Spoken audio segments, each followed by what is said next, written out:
All right, we are live for the second ever episode of From College to Combine. I'm Michael Sicoli. I'm here with Riley Millette, roommates from QU, repping CT. How you doing? Listen, it's been a good week, all right? It puts a damper on it that it was so warm out today, and we're not going to get that kind of weather again for what, like a week and a half maybe at the earliest. Which, if you know me, you know that's my stuff, and I hate the cold weather. And I don't think football should be played in the cold weather. I think every stadium should have a roof on it, which is kind of a conflict of interest because we're kind of trying to move away from turf fields, from all the torn ACLs that are kind of destroying everyone's careers. Which obviously you can't have real grass inside a dome unless it's like fake grass. So, that's kind of where I'm stuck right now. You feel me? You feel how stuck I am? You're stuck in the big debate of turf right now, and I Yeah. sympathize. I do sympathize. But you know what we did? What did we do on Saturday? Honestly, Riley? Always. Or Sunday? Someone Sunday. over here. We both we took the football to heart. We played some pickup game. We're both college roommates, as we mentioned last week. Played some pickup games with some other guys. And I think of the 6 touchdowns scored, I think the two of us combined for what exactly, Riley? It was five It was touchdowns. 5. It was 5 of the 6 touchdowns. Yep. So, that's always nice to see. I was taking some notes from Devontae Adams, some guys, maybe some of that footwork from some of these running backs we're going to talk to today. And that is what we're going to get into. I talked about at the end of last week. We're going to get into our RB's rankings, our profiles on these guys. We dove deep into the film, to the analytics, broke down what was important. We're going to bring it to you today. So we're going to start with some honorable mentions. We'll go all the way down to our number 6 running back in the class. And I'll tell you, it's not to sound clickbaity, but it's probably not a guy you're expecting. I don't know. It's a guy I want to put higher, finds himself down there, but we'll get to that. No need to rush it. So, you want to start with some honorable mentions? Yeah, honorable mentions. There's some guys that just missed out on that number 10. They do it at every great award show, and we're going to do it here on From College to Combine because we pride ourselves as men of high esteem. So let's talk about some honorable mentions. All right, and quickly before we do that, because again I'm still getting used to this, I forgot to shout out our Twitter account. So you could follow me at Michael__Sicoli on Twitter. You can follow Riley here at Riley_Millette.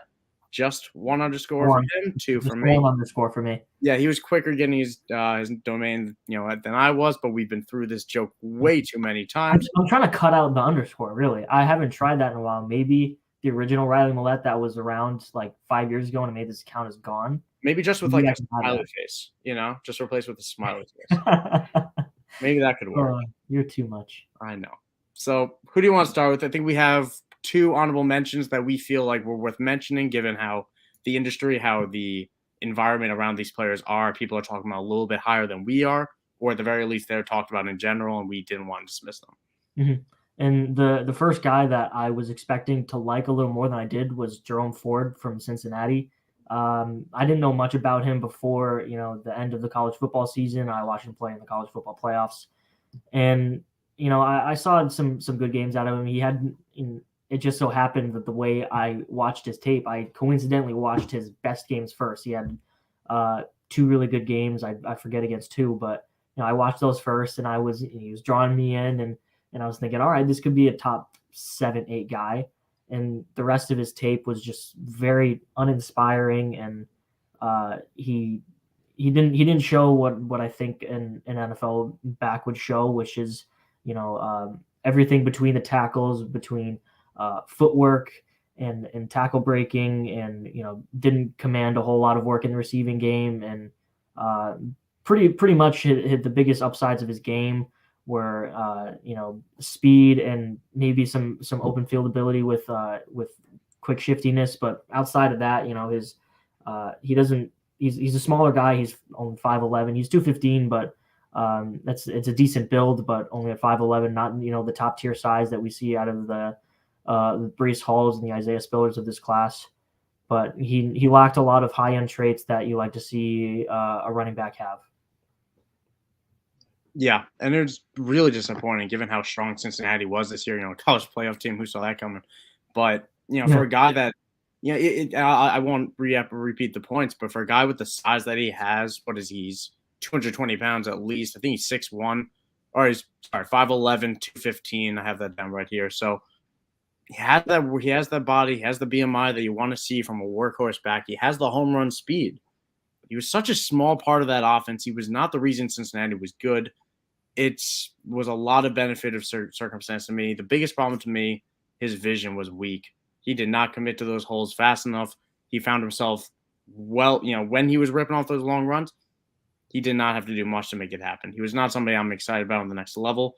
I think if I had to project where he's going to go, he had a lot of production. So I think that 5th round range might be where he ends up. You would have called him the 6th round guy.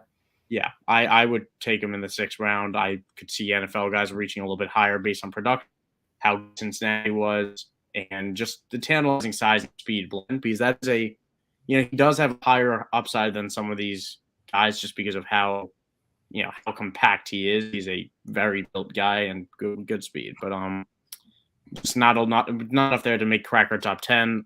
We'll quickly run through the other ones. Who else you want to run through real quick? You want to talk about Dameon Pierce for a second? Yeah, Dameon Pierce. Yeah, so Dameon Pierce, guy out of Florida, somebody not a lot of people had on radar on because of such a lack of production up until the Senior Bowl, and he really took it by storm. He was the guy, with the exception of maybe Malik Willis. He was the guy that people were talking about the most. But I do like Dameon Pierce. I like him a lot more than Jerome Ford. I like him even ahead of number 10 that we have here, but it is up against it. It's an interesting guy that only saw 100 or so carries in both his junior and senior year. That's a workload that you expect to hire if he was the guy that you want him to be. It's interesting because Florida has not committed to a running back since 2016. They haven't had Michael Piron was the leading rusher before Dameon Pierce, and before that was Jordan Scarlett, 179 carries. That's a good number. And before that, it was Kelvin Taylor with 259. So they have run the ball, but in the last 4 years, no running back with over 140 carries.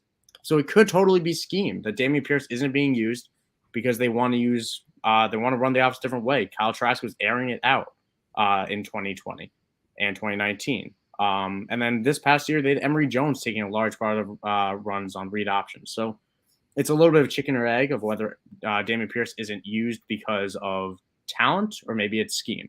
Either way, I think I saw a lot that I'm excited about. I don't know if he did enough to vault into day 2 discussion, of which that's where I'd want to see him in that back end of the 3rd. But we'll see where he goes draft stock. He's somebody that is really reliant on that. Combine could go a long way.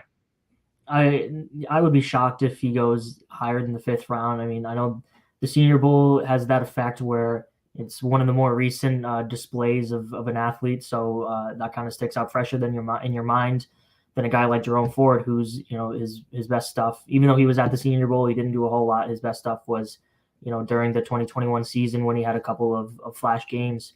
But Dameon Pierce is just kind of one of those guys where there's not one elite trait for him. Like you said, the workload wasn't really there, and I would have liked to either seen, with some of these guys that we talk about, and I especially look to other classes, not to compare this class to others because that's just straight up unfair.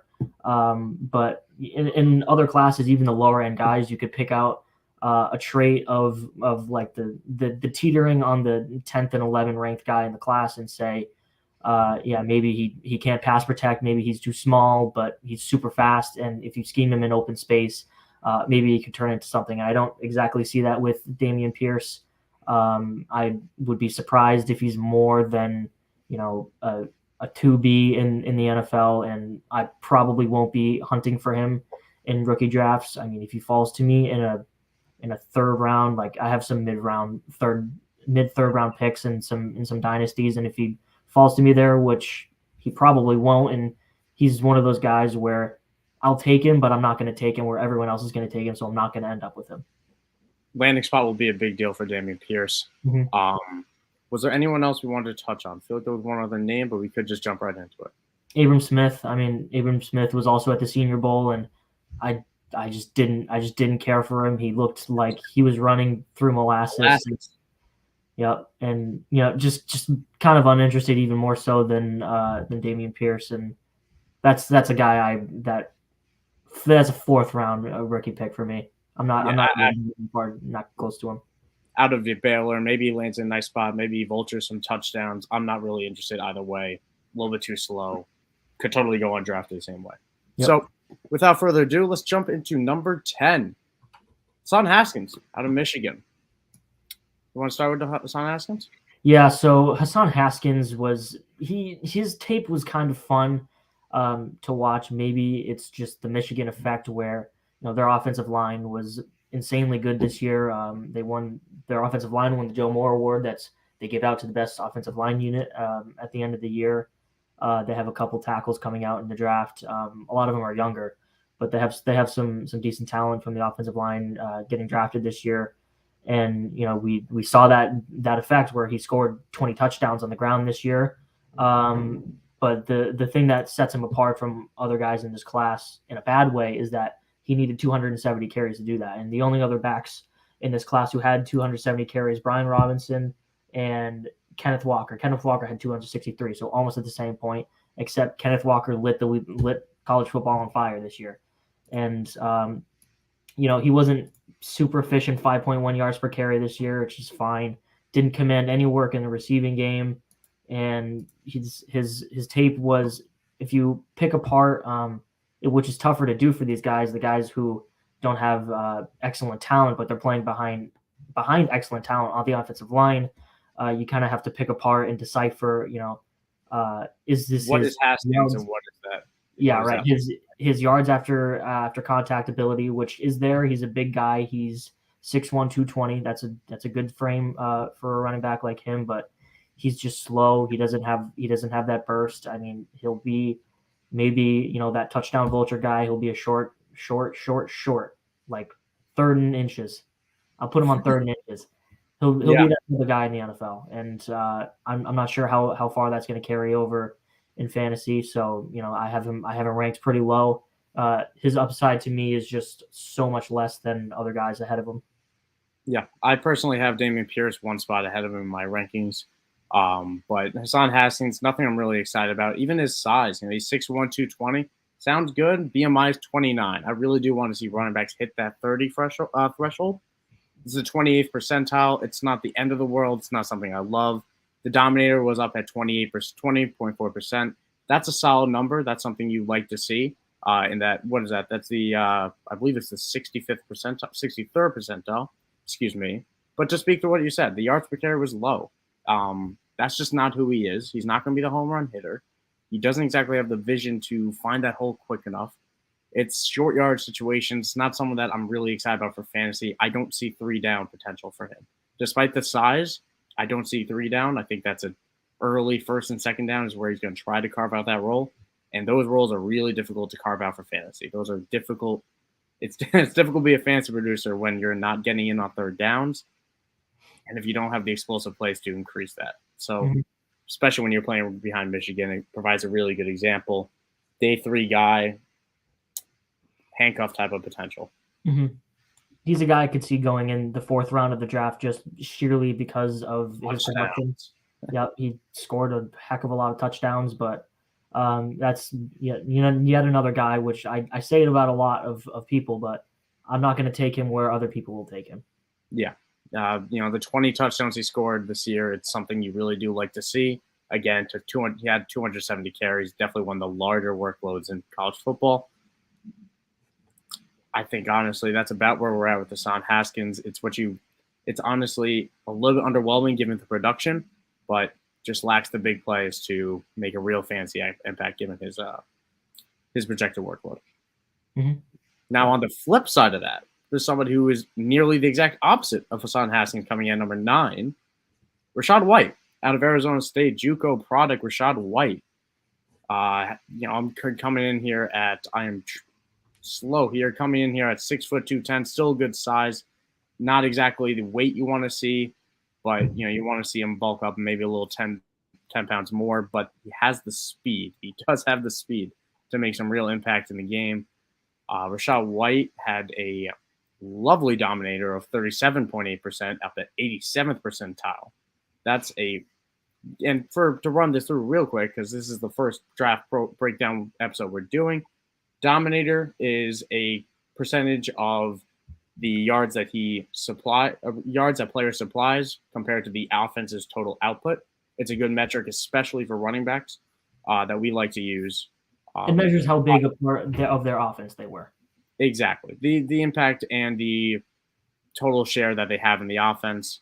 It's what you want to see. And especially another stat we've started to use a little bit was yards per team play. Just, the impact that he has on each given play. And that was something that Rachaad White did solid as a junior, came down to earth a little bit as a rookie, or as a senior. But still someone that was very interesting. What do you think of Rachaad White? People are pretty high on Rachaad White. I'm not as high as some, I take every ADP on Sleeper with a grain of salt because they're rookies and we're not really sure what to do with them yet. And he's going along the James Cook and Zamir White tier that I wouldn't take him that high, but he's a guy who's really interested me. His tape was one of the more impressive of these lower tier guys, and he really kind of put it all together. He has a pretty complete resume. He had 182 carries. He hit 1,000 rushing yards this year, 15 touchdowns on the ground. He had 43 receptions, which is higher than a lot of other guys in this class, if not the highest. 98th percentile in target share, which you don't see very often with running backs. He had the big playability, and he was twitchy in the open field. So I'm excited to see what he can do. This is a guy where draft capital is going to matter to him probably more than anyone as a JUCO product, as a senior who kind of broke out a little later than other guys in his career. Even though he went to the Senior Bowl and he played all right, it'll still be important to see what he can do with NFL touches and make that leap that he started out at junior college. And even though he played really well at Arizona State, there's still another huge leap for him to make that is not as big a leap for other guys in this class.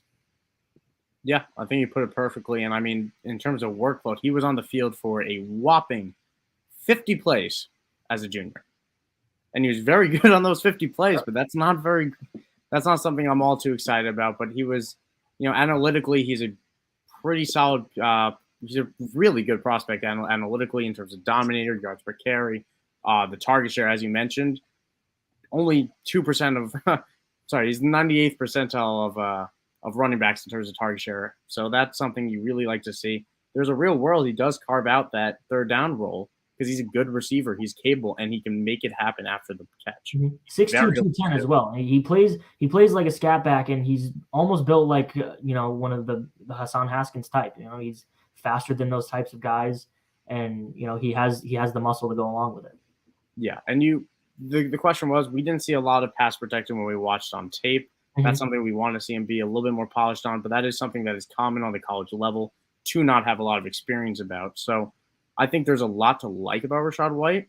The real worry is draft capital. Like you said, he's a guy that it matters more than anything because he needs a coach that's willing to trust him on those third downs, a guy that's willing to get on the field, a guy that has a scheme that fits him because he's not going to fit every scheme. He's not a guy that will be carrying the ball all too much. I don't think that's what he does. I don't think that's what he does best. So I think that's something we're really going to have to watch for. Maybe hear some rumors about where he could be going, what teams are talking to him a little bit more when the combine comes around, pro days come around, who's visiting. And we'll stick with you guys for all of that. Of course, you guys can always, we're going straight to the draft. So we'll be in touch with you guys. Mm-hmm. Any other final thoughts, parting remarks on Rachaad White, Arizona State? No, I think we got it all. And on that, we're going to move on to the next guy on our list, and that's Alabama's Brian Robinson. He's kind of the guy where he's similar to Rachaad White in that he broke out when he was a senior, which is a very different situation, being stuck in a totally log-jammed Alabama backfield that featured, Najee Harris, who was just unbelievable as a prospect when he was a senior. And Brian Robinson's tape looked good. He's faster than you'd think he'd be. He's 6'1", 228, and that's a very good size. His BMI is good enough. And his presence behind the line of scrimmage, which yet again is the same thing with Hassan Haskins. He's playing behind one of the better offensive lines in football. So that's something to keep in mind. But I think his play style was rather complete. He doesn't have breakaway speed. You know, he's not as his contact balance isn't what some of the other guys in this class are, which to me is one of the more important traits to have in a running back. But his tape was very good. I was surprised at what I saw on his tape. He was just kind of that pure bruiser that that you see come in. He kind of like Ramondre Stevenson, not quite. He's a little bigger, and Ramondre Stevenson has a little bit more home run ability. But Ramondre Stevenson stepped in as a rookie on the Patriots, albeit behind a good offensive line, and made a good impact as a rookie. So I don't think it's out of the realm of possibility to expect that from Brian Robinson, depending on where he ends up. I would take him about where he's being drafted, which is not very common for me for rookies. I usually don't reach on rookies, but this is a guy I wouldn't mind taking along the guys that he's being drafted with. And I know you're not incredibly high on Brian Robinson. You're not reaching for the stars. No, down here at 8, but I find myself a little bit lower on him than you, just because, man, the analytics are brutal. And listen, Najee Harris was fantastic. Really great prospect, really great player. Alabama's utilized dual back systems plenty of times before. We saw with Damian Harris and Josh Jacobs. We saw that split happen. Nick Saban's going to find himself on, he's going to find himself the players that he wants on the field. The fact that Brian Robinson was so underutilized until his senior year is it's a knock on him. There's a reason why he wasn't on the field, and the reason is because he's slow and he's just a man who throws down. He's a guy he's fun to watch on film because he's a physical guy who will throw you away and he will land forward and he will stay on his feet sometimes. He's a guy that really did produce, I think, this year because of that offensive line, because of his advanced age. He's 23 years old, or 24. It was hard to find his age for a while by everyone, all media outlets. It just wasn't what I want to see. Again, lacks that home run ability. Indecisive is something else we wrote down, which is not what you want to see when you're running behind an Alabama offensive line. That's not going to get easier on the next level. That's going to get much, much harder. And I don't think Brian Robinson's going to be the guy that's able to overcome that. Again, he had a productive year this year, stats-wise. We'll see whether that translates into draft capital because that will matter as well. But, I mean, he's a limited prospect that looks really nice in the short yardage situations. The first and second down, he could totally – his ceiling is carving out that first and second down and working in the third downs with somebody else. And that could be a good role, but it's not something that always produces. And I don't even think he's that guy. Mm-hmm. Yeah, like you said, plenty of red flags. His age is one. The ability behind the offensive line and to address the workload. He did have 270 carries and 36 receptions at Bama, and he was Bama's guy. Yes, he was. In the backfield. And not to take that away from him at all. And there's a huge talent gap between him and Najee Harris, which is what I attribute to him not being on the field when he was a junior. It's just the fact that Najee Harris was incredible. Brian Robinson is not nearly as good.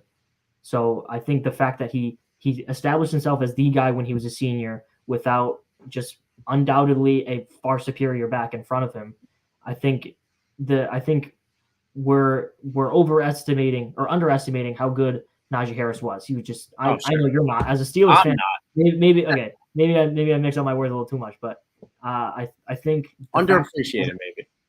Yes, where he was so good. He was so good when he was in college. And I think Brian Robinson being able to step in and, be a pass catcher, 36 receptions for a guy of his build is, not something to turn your back on. Sure. And I project him being used in that Damian Harris role where, maybe he can do it. That's what Nick Saban's going to teach you. He's going to teach you to catch that ball. And I think Damian Harris can catch the ball, but he's never asked to. And I think Brian Robinson's going to fall in that same role. And to throw one last stat out there for Brian Robinson, we talked about, you just mentioned Rachaad White with that incredibly high dominator of that up to 37%, over that even. Brian Robinson was down to 7.3%, fourth percentile. Now, sure, Bama offense, it's throwing the ball. Bryce Young was a Heisman. You had Jameson Williams. You had John Mechie. Uh, fourth, 7%. That's fourth percentile. Fourth percent. That's so unbelievably bad for a metric that is commonly used and attributed to really good running backs. Brian Robinson's just not going to be that guy on the next level. I think he found himself in a perfect situation to get himself a nice little draft. I think Nick Saban was largely he gave him this role because he produced. It worked up until the finals. But it worked. It worked, and I think Nick Saban really did like him. I think it speaks to him that he did not transfer out. I think honestly that is a nice we're not going to value that in terms of prospect, but that's a testament to I think his character and maybe the faith that Nick Saban wanted to reward him with this year. Mm-hmm. But that's enough on Brian Robinson. I don't want to talk about him anymore. Oh, you're I want to talk about Georgia. But which Georgia back are we going to talk about, Riley? We're going to talk about James Cook. Let's talk about James Cook. Let me go first because I have some things to say about our friend James Cook. You know, when I first watched him, he was one of the first running backs in this class that I watched, and I did not like his tape really at all. I didn't like it at all, and it was the fact that his contact balance was just really bad. He's so tiny. He's 5'11", 190. That is super small. And again, he's not, the bruiser between the tackles runner that a lot of other guys in this class are. But that is a huge cause for concern. He split the backfield with Zamir White, but he was still plenty involved in the reception game. He had 27 receptions. That's his game. He was a good route runner. He had good hands, and he was effective as a receiver, and he was effective as a runner. He had 6.6 yards per carry, which was in his college career, which is at the 86th percentile. But what I saw on tape was just a whole lot of speed and not much else. I didn't like his vision, and I didn't like his lack of contact balance and ability to run through tackles. And those are the things I want to see from a guy who's coming out of college at, the age of 22, and B, a guy who's coming out of college from Georgia, and a guy who took a significant amount of work away from Zamir White, who I like a lot more than James Cook. James Cook was a guy that left me with really poor first impressions, but I've really warmed up on him since. And that's because of the mindset of, to be in the NFL, sure, James Cook won't be a bruiser. That's not his game. He's not a big body guy. Mm-hmm. He's a good pass catcher, and he is fast, and he's not too bad in space either. That's something that is a real role on the next level. That's something that a lot of people can't do. That these first and second down backs, they're common. Dime a dozen. I'll flip a coin and find Brian Robinson, which is why he's behind James Cook here. Because Brian Robinson will, grunt it out on first and second down. James Cook's getting the glory with those receptions. That's worth it. That's worth it a lot more than those carries. And while yes, I think he does have a lower floor thanks to that size. Like, to provide context to that frame that you just provided, that's the second percentile of frame. There are not much smaller prospects. The second percentile of BMI, that is, so not much smaller prospects in terms of height and weight. He's explosive. That yards per team play that I mentioned that I care about so much, 7.23%, which I believe was the highest in this class. Granted, he was used less than some of these workhorse types of guys, and he wasn't that used as in 2020 either. Only 61 plays, but there's a lot to like of explosive talents that can catch the ball, that commanded such a large target share. Of an offense that was not humming because it's Georgia, but of an offense that was really it means I like Zamir White a lot. It means something that James Cook was able to carve out a meaningful role. Mm-hmm. Yeah, that's exactly right. And, to be fair, I've said a lot of bad things about James Cook, but he is super explosive, and that is a huge role that a lot of guys take up in the NFL, and I wouldn't be surprised if he ended up a day 2 pick. And depending on where he ends up, maybe I'll take him higher than I'm expecting. I would in a mock draft, but it's just in terms of pure tape and, looking at the analytics, 21st percentile and dominator, he did split work. But at the same time, playing behind, some Georgia offensive linemen and playing at, one of the higher profile football schools in the country, that's something I would like to see a little bit higher out of a guy who could potentially go in the 3rd round in the NFL draft.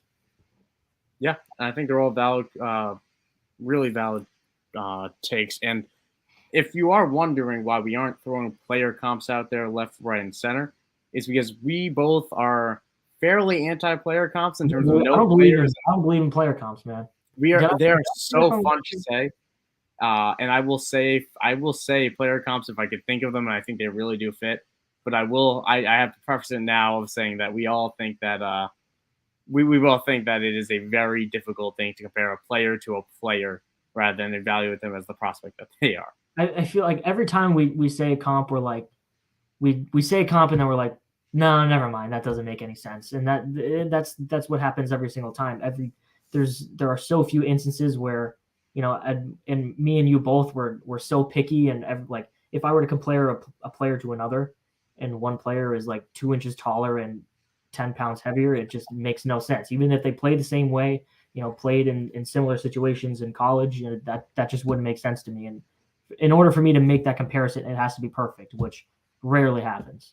Yeah, that puts it best. So no, we're not going to call it James Cook, James White, just because they're both scat back potentials. Because James White doesn't have that speed, like that type of thing. So without further ado, let's get to our final guy today. Final guy, number 6. Mm-hmm. I don't like him here. This is my fault for having him here, I think, in some way. But it's kind of both our fault. We're going to go to the other Georgia back, Zamir White. Mm-hmm. A guy that really impressed both of us on tape. A guy that has been a good prospect for a while. And I really do like Zamir White. It's not a knock here to have him at number 6 on our list. Now, his dominator was a little lower in the 33rd percentile, which, you know, he did split time. That does obviously factor in. And, you know, he didn't get a ton of workload, which obviously contributes to the dominator, which is coming off, you know, multiple, you know, he's coming off a torn ACL, right? And that is another red flag that people have. Are you worried about the ACLs? Because people do bring that up for Zamir White. Yeah, I mean, ACL injuries are happening so frequently in the NFL, like we talked about earlier with the debate versus turf fields and grass fields. And there is cause for concern. You know, Saquon Barkley hasn't looked the same since he had surgery on his torn ACL. You know, like you've been talking about Devin Bush for a while, a guy who had ACL surgery and has not nearly looked the same. So on a case-by-case basis, it can really affect how guys play the game. But I think I've seen enough. Unfortunately, I've seen enough ACL injuries in the NFL where guys have come back and been just as good. Look at Odell Beckham, who tore his ACL as a member of the Browns and looked outstanding this year at the ripe old age of 29 years old. So I understand Odell Beckham is a very different player than a guy like Zamir White. But I think there's a big enough sample size of your average NFL player coming back from ACL injuries and looking the same, if not even better, than they did. So I'm not concerned about ACL injuries unless specific reports about that player give me cause for concern. Yeah, and he hits the size that I do want to see of that 6 foot, 215 build. That is it's right across the board, dead average BMI, but that is what I want to see. He hits that 30. He hits that 30 BMI, which is what I want to see. BMI being an indicator of future injuries, particularly those physical ones that might wear him down. So I do like seeing that. The dominator was all right. Really wasn't used as a target, as a receiving back, which, you know, you can attribute to the aforementioned James Cook being a very good third and down back, receiving back in his own right. Whether Zamir White can actually do that himself, that's still yet to be totally seen. Only 9 receptions for 75 yards and 0 scores. We didn't really get a sample size to evaluate. So that'll be something to watch for in the next level, whether you can truly take a 3-down role, because that is in his realm of outcomes. Just because we didn't see him do it doesn't mean he can't. It just means we can't properly evaluate it in terms of that aspect of his game. He was still fairly explosive in terms of his yards per team play. That was about slightly above average for the class, fairly consistent for his 2 years. It's someone that is very interesting because I think his tape suggests that he's a better player than his average analytics suggest. And I think he was really hamstrung by a injury-forced couple of years, that almost in the sense that Rodney Anderson was a couple of years ago out of Oklahoma, of a really good prospect that was just totally hampered by injuries. And Rodney Anderson never recovered from said injuries. So that's not, obviously, again, player comp doesn't work. He's not my player comp for Zamir White. Completely different players. completely different players, but a guy that wasn't able to put everything you wanted to see on tape because of injuries. So it's something to watch for with Zamir White. I think he's a really interesting guy in terms of where he can go in the draft because I've heard all over the place. Yeah, I totally agree with you about everything. There's not a whole lot that pops off tape for Zamir White. I think he's a tough runner, and he's got the burst and the agility to be a good NFL player. His analytics are average. There's nothing I can watch Zamir White and say this is a serious liability for him. I think his ability and ceiling in the NFL is exactly where we have him ranked, which is right in average. I wouldn't be surprised to see him as a day 2 pick either. I wouldn't be surprised if he's a solid NFL starter. I won't bank on that because we didn't see him, totally dominate in college football like some of the other guys ahead of him on this list. But I do have high hopes for Zamir White in the NFL, and I'm curious to see how he can catch the ball. He was kind of phased out of that part of the game with James Cook, and B, how he performs behind a non-Georgia offensive line. Those are really the only concerns for me. Everything else, I'm looking forward to. Yeah, it'll definitely be something to watch for at the Combine and his pro day. But let's quickly run through 10 through 6 again. Hassan, and also let's give a little team fit. Where do we think these players would fit best? Like that. Yeah, number 10. Promised last week. I didn't want to forget. Number 10 was Hassan Haskins out of Michigan. Where would you want to see Hassan Haskins? My pick would be Miami, which is a very common theme, but I think Hassan Haskins would probably the offensive line. But what do you think?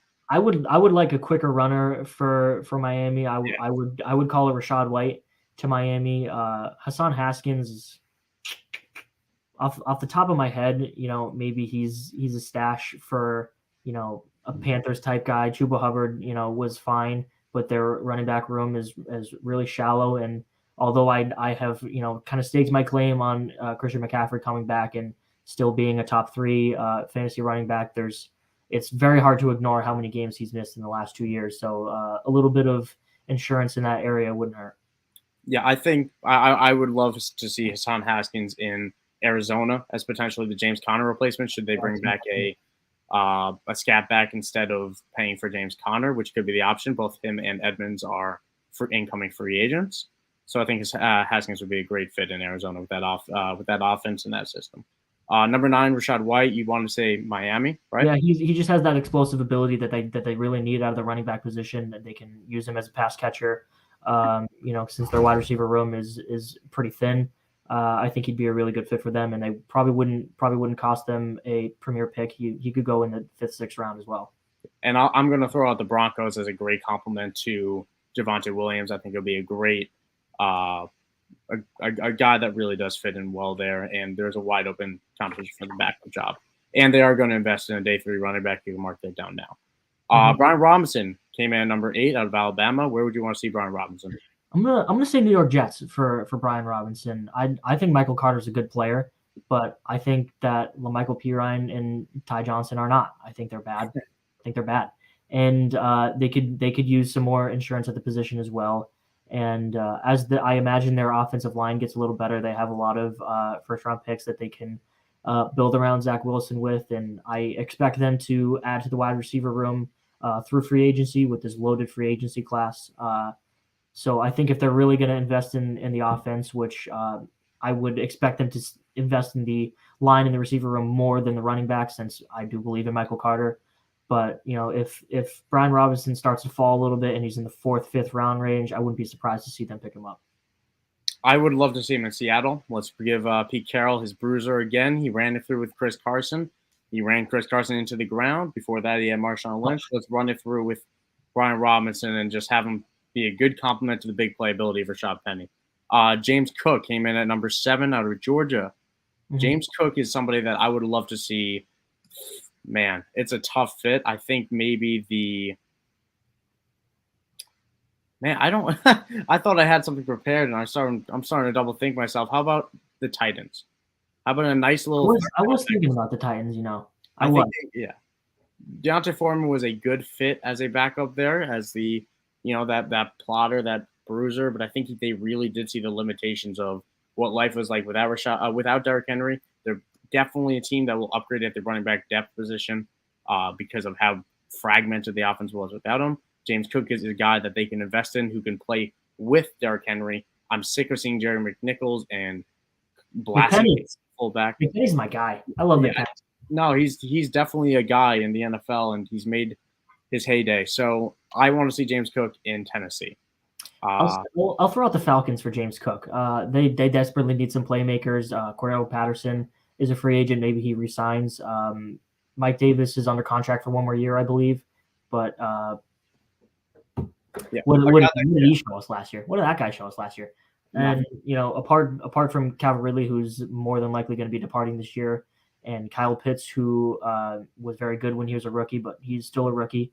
And I think that he could give them an explosive aspect to their offense that Kyle Pitts only gave them, and that Cordell Patterson only gave them for half the year until he kind of found his own struggles in the second half. Yeah, and I don't think anyone should be counting on Cordell Patterson being the same guy he was last year. Yes. I think there's a real route to a wide open target share for James Cook in Atlanta. So last guy, number 6, Zamir White, also out of Georgia. Where would you want to see him go? I personally, Jamal Williams will still be on the Lions. I'd love to see him compliment DeAndre Swift. But with that not being the case, let's say Leonard Fournette walks. I'd love to see him fit in that Buccaneer system. Zamir White would be a lovely fit in Tampa. Granted, the offensive situation is totally murky with the retirement of Tom Brady, but behind that offensive line in that system, Zamir White is a really good option.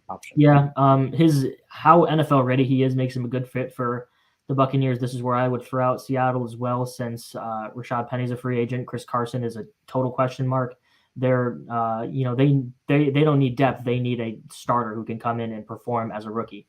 And Zamir White profiles as that type of guy, and I think he can give them that aspect of their offense as well.